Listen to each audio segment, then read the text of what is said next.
This is a rundown of my film Yours Ever for my college project FMP. Uh, yeah. So a bit of context because from feedback from people I've shown, it is that it's lacking context. So hopefully this will express that a bit more. Um, so it's a film obviously set during World War Two, around the 1940 sort of like year mark. Um, It's supposed to show what life was like during the war, being as realistic as possible. Um, so the letter in it is real. All the props out spread across the desk are real World War Two props that my great granddad used when he was alive during the war. Um, the whole thing originated from my chosen starting point of Life at War.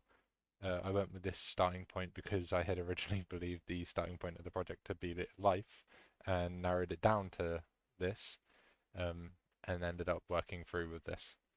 But the whole film, I'm quite happy with how it turned out, but I'll try and explain every shot as we go through, and I'll just play it and then explain it.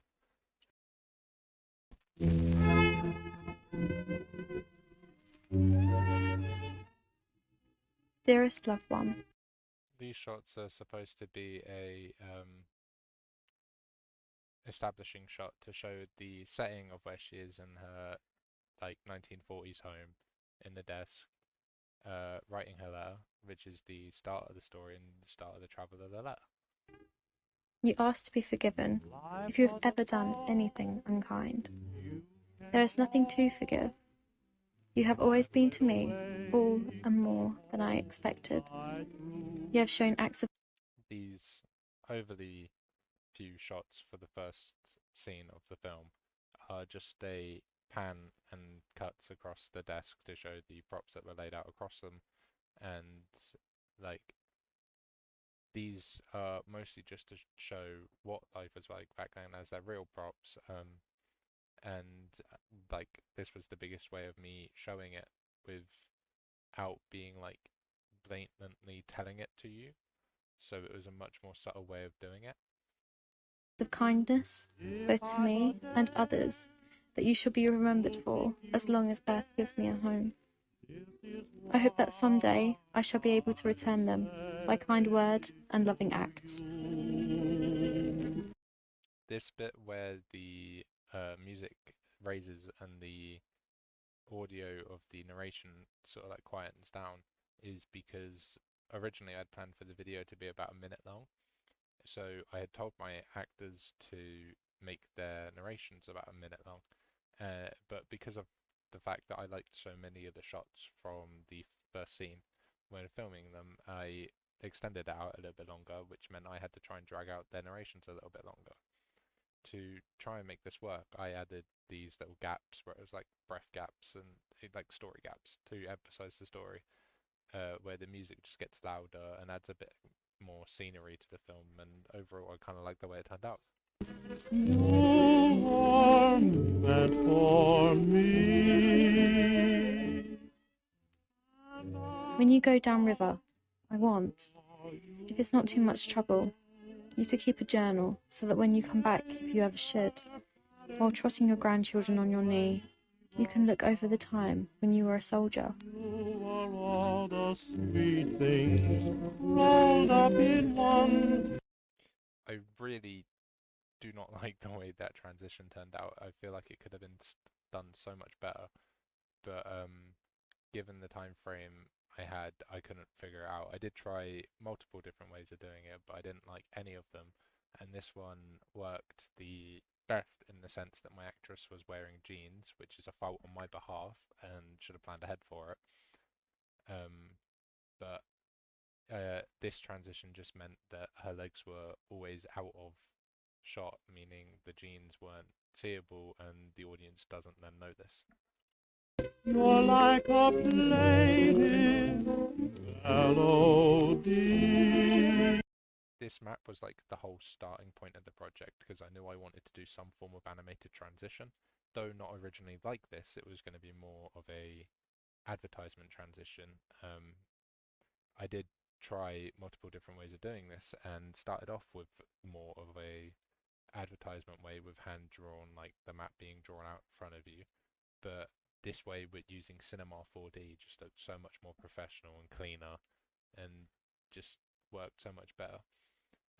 But it also just doing it this way through Cinema 4D, it was like creating a 3D like map. So I mean, it was a flat map, but the fact that I could angle it made it look 3D, and then just animate the line coming across to show the travel of the layer.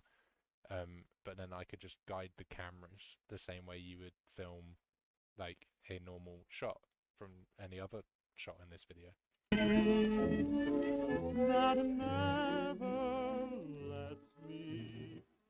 That transition there was something I really wanted to try, and saw in several YouTube videos for cool transitions. And whilst it was very modern and not fitting the old look I wanted towards the film, I still think it looked amazing, and just like shows different techniques and like expresses skill a bit more, which is something I obviously want to aim to do for a college project. But another thing you'd notice at this point is the color change. The first half of the film is very warm and orange and inviting and like nice, compared to this half, which is very cold and blue and grey and just not as nice. And that's to show the difference between the safety of home and the scariness and uncomfort of being at war, which is obviously something which really needs expressing about this, because it's the biggest thing. This was something that was heavily suggested to me by a course director.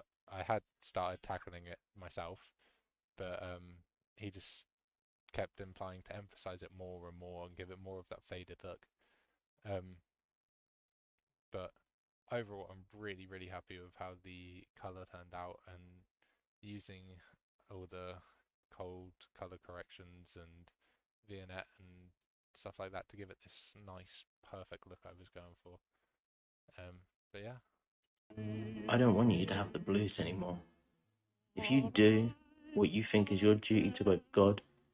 This sort of motion where the camera follows the hand is mostly because I want to try and focus more on improving my skill of tracking the audience eye, because as a director, this is obviously the key thing we should be doing, is like we decide where the audience's eyes should be at each moment in the film, and this I feel is a very, very nice way and a good moment where it does this.